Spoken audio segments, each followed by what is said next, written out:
In Bosnia, more than 20 years ago, that was my first baptism by fire.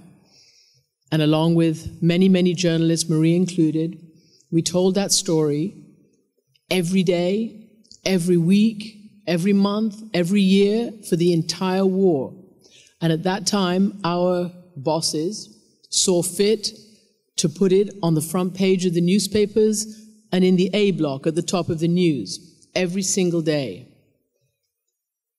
And after a while, it made a difference. And after a while, it became untenable for our democracies, for our world leaders to watch this slaughter, the slaughter of innocents, without lifting a finger. And in the end, they did.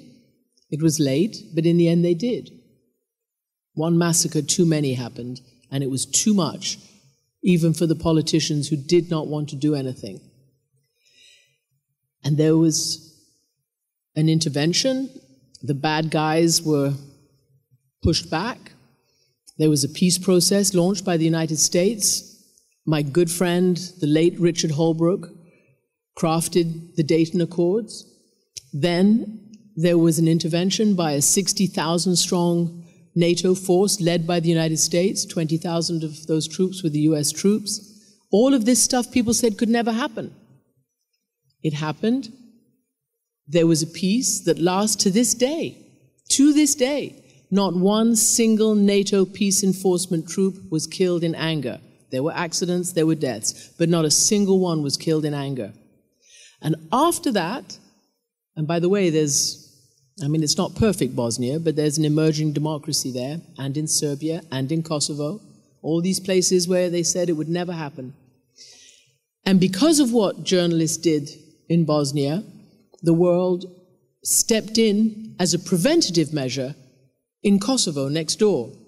So before we saw ethnic cleansing and genocide in Kosovo, because of what happened in Bosnia, because our leaders could no longer afford to see the same happen again, they intervened, a preemptive measure.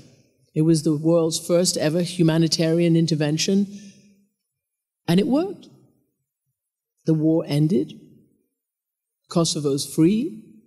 Serbia is a democracy.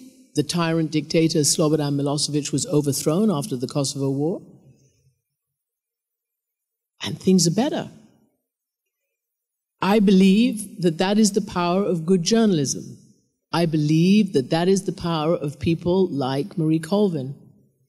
And if you look now, Marie's not there anymore. Who's telling that story every single day from Syria? And it carries on.